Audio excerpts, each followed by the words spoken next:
าวเล่าตัวน้อยตาพาตาพลอยจากบ้านมาไกล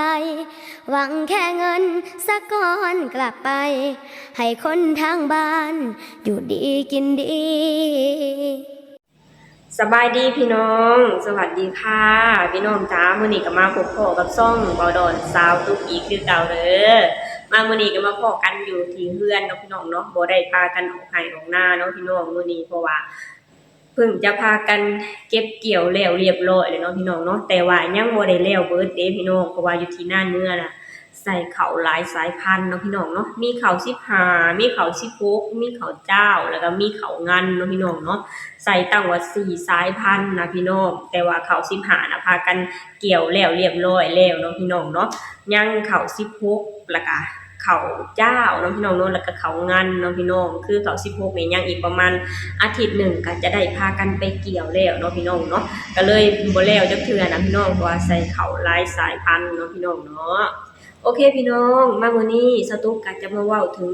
น้องธิดาราวศรีวิไลเนาะพี่น้องเนาะคือสตุ๊กก็บ่ได้เอาคลิปน้องลงเนาะพี่น้องช่วงนี้นะเพราะว่าบ่ค่อยมีเวลาเนาะพี่น้องเนาะเพราะว่าพากันเลิกจากงานจากการมาแล้วก็พากันเฮ็ดนู่นนี่นั่นแล้วก็บ่ค่อยมีเวลาเนาะพี่น้องเนาะแต่ว่าถึงสตุ๊กจะบ่ได้เอาคลิปน้องลงแต่ว่าสตุ๊กก็ติดตามข่าวน้องอยู่ตลอดเวลาเนาะพี่น้องเนาะติดตามข่าวน้องติดตามผลงานน้องอยู่ตลอดเวลาคือเก่าเนาะพี่น้องเนาะคือที่ผ่านมาน้องเองก็บ่ค่อยมีงานการแสดงปานใดเนาะพี่น้องเนาะคือถึง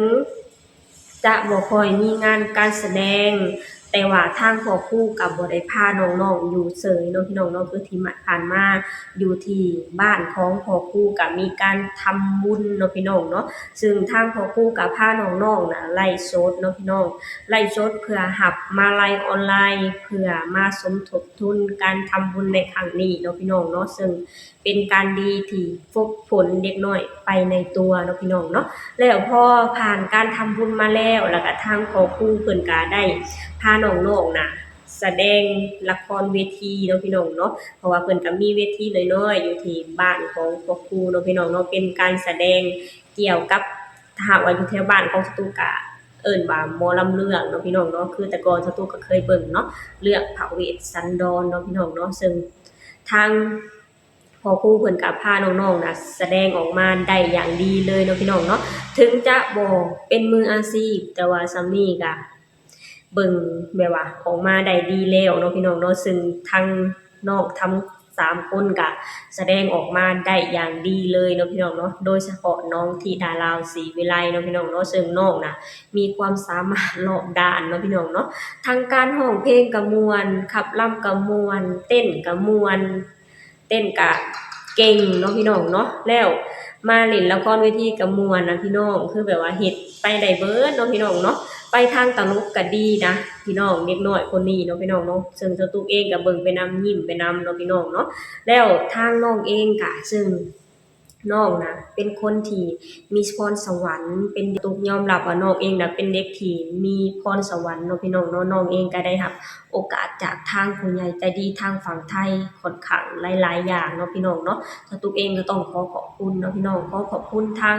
พ่อครูแล้วก็ขอบคุณทางผู้ใหญ่ใจดีหลายๆท่านที่ให้โอกาสเด็กน้อยลาวคนนี้เนาะพี่น้องเนาะซึ่งที่ผ่านมาทางพ่อครูก็ได้ว่าคอยสนับสนุนน้องมาโดยตลอดเนาะพี่น้องเนาะซึ่งทางพ่อครูก็ได้รับตัวน้องไปเป็นบุตรบุญธรรมเนาะพี่น้องเนาะอันนี้ก็เป็นเรื่องที่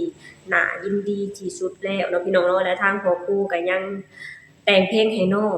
หอบฝันข้ามโขงเนาะพี่น้องเนาะซึ่งเป็นเพลงที่ค่อนข้างเป็นกระแสเลยในช่วงนี้เนาะพี่น้องเนาะคือแบบว่าพอน้องออกห้องออกมาแล้วได้ผลตอบรับ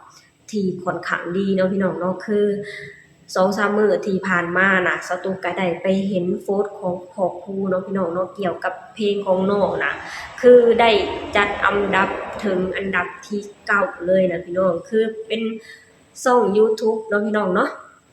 ช่อง YouTube ช่องหนึ่งนะพี่น้องที่เพิ่นน่ะได้จัดอันดับขึ้นมาเองเนาะพี่น้องเนาะแต่ว่าบ่ได้จัดระดับในแบบว่าระดับประเทศเนาะพี่น้องเนาะแต่ว่าในจัดในระดับช่วงที่เพลงที่เป็นกระแสในช่วงนี้เนาะพี่น้องเนาะซึ่งเพลงของน้องธิดาราวก็ติดอยู่ในอันดับ ที่เก่าเนาะพี่น้องเนาะซึ่งสตุกเห็นแล้วสตุกก็ดีใจเนาะพี่น้องเนาะซึ่งสตุกเองก็ไปเห็นโพสต์ของพ่อครูเนาะพี่น้องเนาะเดี๋ยวสตุกจะอ่านให้พ่อแม่พี่น้องฟังเนาะพี่น้องเนาะไปพี่น้องมาฟังนำสตุกเด้อนี่พี่น้องทางพ่อครูเพิ่นโพสต์ลงเนาะพี่น้องเนาะข่อยตกข่าวบ่เพิ่นคือพิมพ์มาบอกหลายแท้ว่าหอบฝันข้ามโขงที่ดาราวศรีวิไลติดท็อป10อันดับที่9ของไทยในตอนนี้แม่นอีหลีบ่นี่ว่าซั่นเนาะพี่น้องเนาะสตุกก็ฟังตอนแรกๆเห็นตอนแรกๆสตุกก็บ่มั่นใจคือกันเนาะพี่น้องเนาะแต่ว่าในใจลึกๆก็แอบดีใจเนาะพี่น้องเนาะสตุกก็เลยเข้าไปติดตามเข้าไปค้นหาข้อมูลเนาะพี่น้องเนาะซึ่งสตุกก็ไปค้นเห็นแบบว่าไปเห็นข้อมูลว่ามีช่อง YouTube ช่องหนึ่งเนาะพี่น้องที่คนติดตามเพิ่นก็ค่อนข้างหลายเติบเนาะพี่น้องเนาะเป็นช่องถือว่าเป็นช่องใหญ่เลยแหละพี่น้องเพิ่นได้มาเฮ็ดเป็นแบบว่าในความคิดของเพิ่นเองน่ะไปแบบว่าไปหาเพลงที่เป็นกระแสช่วงนี้น่ะพี่น้องอยู่ที่ประเทศไทยเนาะพี่น้องเนาะแล้วเพลงที่ติดอันดับที่9อยู่ในนั้นก็มีเพลงของน้องธิดาราวศรีวิไลเนาะพี่น้องเนาะซึ่งสตุกเองก็ดีใจแล้วก็แบบว่ารู้สึกขอบคุณทางไอ้ รู้สึกขอบคุณทาง FC ของน้องเนาะพี่น้องเนาะที่แบบว่ามีคนมักมีคนชื่นชมในเพลงของน้องธิดาราวน่ะหลายถึงขนาดนี้เนาะพี่น้องเนาะถึงจะบ่ได้ระดับประเทศแต่ว่าได้ยินข่าวแบบนี้น่ะสตุกก็ดีใจแล้วก็ภูมิใจแรงเนาะพี่น้องเนาะซึ่งสตุกเองก็เชื่อได้เลยว่าน้องธิดาราวก็จะภูมิใจแล้วก็ดีใจคือกันกับสตุกเนาะพี่น้องเนาะทั้งพ่อแม่ของน้องธิดาราวแล้วก็ทาง FC ของน้องธิดาราวพอได้เห็นข่าวแบบนี้ทาง FC ฝั่งไทยของเพิ่นน่ะเพิ่นก็จะแบบว่าดีใจเนาะพี่น้องเนาะดีใจในตัวเด็กน้อยธิดาราวคนนี้ดีใจที่เพลงของน้องน่ะขึ้นมาถึงอันดับที่9ติดท็อปอันดับที่9เนาะพี่น้องเนาะซึ่งสตุกเองก็ดีใจแล้วก็แบบว่าภูมิใจเนาะพี่น้องเนาะมาพี่น้องเฮาก็คอยติดตามเบิ่งน้องอยู่ตลอดเวลาเนาะพี่น้องเนาะคอยให้กำลังใจเด็กน้อยลาวคนนี้ขอให้น้องน่ะไปถึงฝันให้ไกลกว่านี้เนาะพี่น้องเนาะนี่ก็เป็นสัญญาณแรกที่ดีเนาะพี่น้องเป็นสัญญาณแรกที่ดีของน้องที่น้องน่ะมาร้องเพลงหอบฝันข้ามโขงประมาณเดือนเนาะพี่น้องเนาะได้ยอดวิว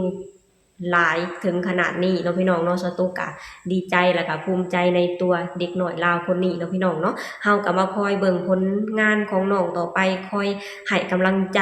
น้องต่อไปเนาะพี่น้องเนาะซึ่งสตุกเชื่อได้เลยว่าน้องคนนี้จะไปไกลกว่านี้อย่างแน่นอนเนาะพี่น้องเนาะโอเคพี่น้องสำหรับคลิปนี้สตุกก็จะขอจบลงตัวนี้ก่อนเด้อฝากให้พี่น้องช่วยกดไลค์กดแชร์กดติดตามไอ้ช่องบ่าวดอนสาวตุกแหน่เด้อสบายดีสวัสดีค่ะ